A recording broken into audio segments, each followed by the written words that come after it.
오늘 함께 보실 하나님의 말씀은 룻기 4장 1절에서 12절 말씀입니다.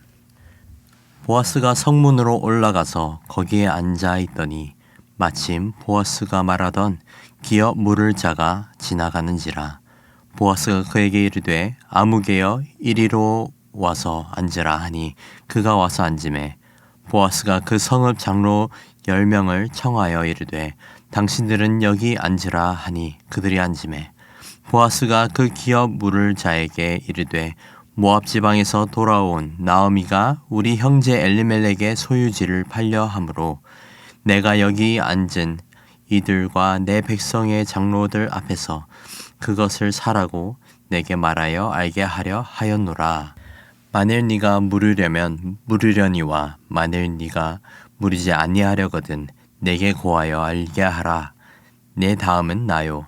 그 외에는 물을 자가 없느니라 하니 그가 이르되 내가 물으리라 하는지라. 보아스가 이르되 네가 나오미의 손에서 그 밭을 사는 날에 곧 죽은 자의 아내 모압 여인 룻에게서 사서 그 죽은 자의 기업을 그의 이름으로 세워야 할지니라 하니 그 기업 물을 자가 이르되 나는 내 기업에 손해가 있을까 하여 나를 위하여 물으지 못하노니 내가 물을 것을 네가 물으라. 나는 물으지 못하겠노라 하는지라. 옛적 이스라엘 중에는 모든 것을 물으거나 교원하는 일을 확정하기 위하여 사람이 그의 신을 벗어 그의 이웃에게 주더니 이것이 이스라엘 중에 증명하는 전례가 된지라. 이에 그 기업 물을 자가 보아스에게 이르되 네가 너를 위하여 사라 하고 그의 신을 벗는지라. 보아스가 장로들과 모든 백성에게 이르되 내가 엘리멜렉과 기럯과 말론에게 있던 모든 것을 나오미의 손에서 산 이래 너희가 오늘 증인이 되었고 또 말론의 아내 모압 여인 룻을 사서 나의 아내로 맞이하고 그 죽은 자의 기업을 그의 이름으로 세워 그의 이름이 그의 형제 중과 그곳 성문에서 끊어지지 아니하게 하매 너희가 오늘 증인이 되었느니라 하니 성문에 있는 모든 백성과 장로들이 이르되 우리가 증인이 되나니 여호와께서 내 집에 들어가는 여인으로 이스라엘의 집을 세운 라헬과 레아 두 사람과 같게 하시고 네가 에브라스에서 유력하게 베들레헴에서 유명하게 하시기를 원하며 여호와께서 이 젊은 여자로 말미암아 내게 상속자를 주사 내 집이 다말이 유다에게 낳아준 베레스의 집과 같게 하시기를 원하노라 하니라. 룻기 3장은 나오미가 룻을 향한 보아스의 결단을 이야기하면서 마무리가 됩니다. 오늘은 본문 4장에서 유대 문화 중 고엘이라는 관습을 다루는 내용이 나옵니다. 이 고엘이라는 관습은 친족들의 기업을 이을 책임을 서로가 지면서 그 친족들의 유산과 가정이 살아가고 혈통이 끊어지지 않게 하기 위한 것이었습니다. 예를 들자면 마태복음 22장 24절에서 서기관들이 예수님에게 선생님이여 모세가 일렀으되 사람이 만일 자식이 없이 죽으면 그 동생이 그 아내에게 장가들어 형을 위하여 상속자를 세울지니라 하였나이다 라고 하면서 동일한 관습을 언급합니다.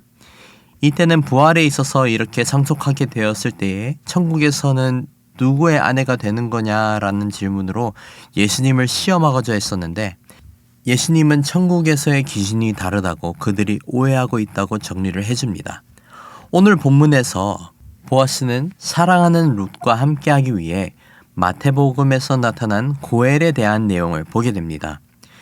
1절을 보시면 보아스가 성문으로 올라가면서 시작합니다.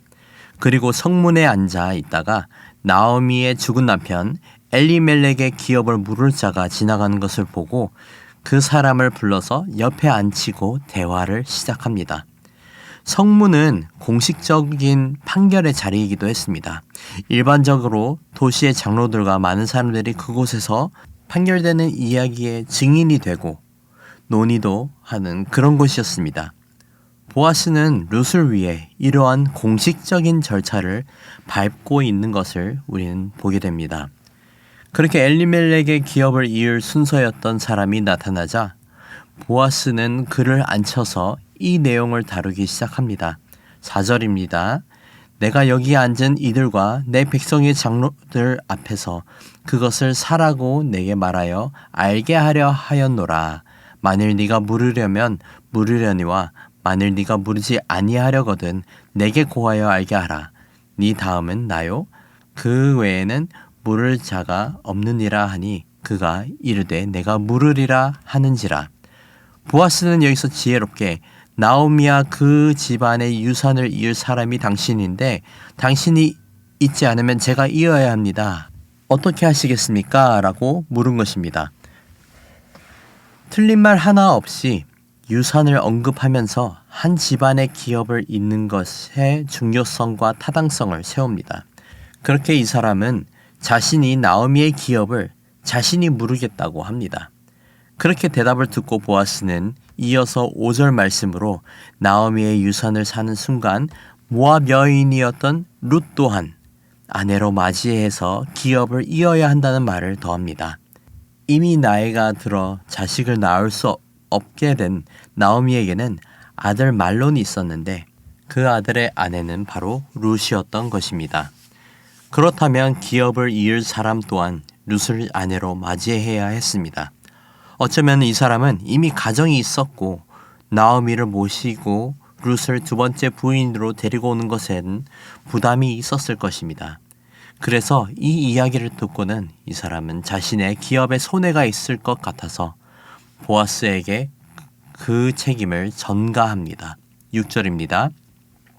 그 기업 물을 자가 이르되 나는 내 기업에 손해가 있을까 하여 나를 위하여 물으지 못하노니 내가 물을 것을 네가 물으라 나는 물으지 못하겠노라 하는지라.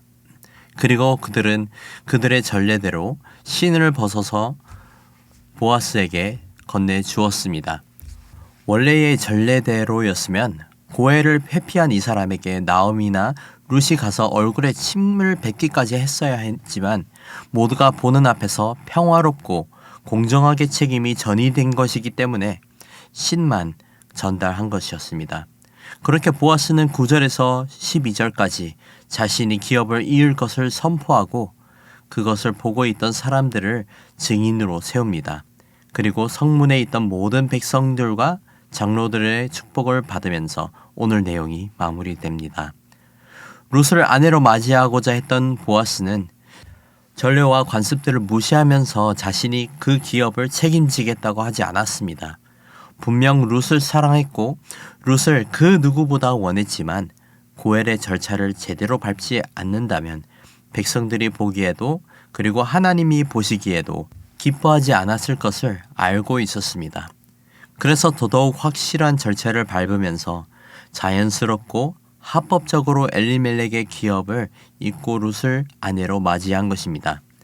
단순히 본문을 읽으면 보아스가 사랑하는 여인을 쟁취하고 싶은 마음에 그 절차를 밟은 것으로 볼 수 있습니다. 하지만 보아스는 단순히 한 여인을 얻은 것이 아니라 그 여인의 모든 것을 책임지게 된 것입니다. 불안정한 생활과 열악한 환경에 처한 한 가정을 책임진 것입니다. 사실은 보아스는 룻을 부양해야 할 의무는 없었습니다. 하지만 룻을 사랑했고 룻과 함께하고 싶었기 때문에 그는 고엘의 의무를 하려고 자신보다 앞서 있던 적임자와 지혜롭게 대화하면서 의무를 지게 된 것입니다. 오늘 보아스의 행동과 이야기를 들었을 때 떠오르는 것이 있습니다.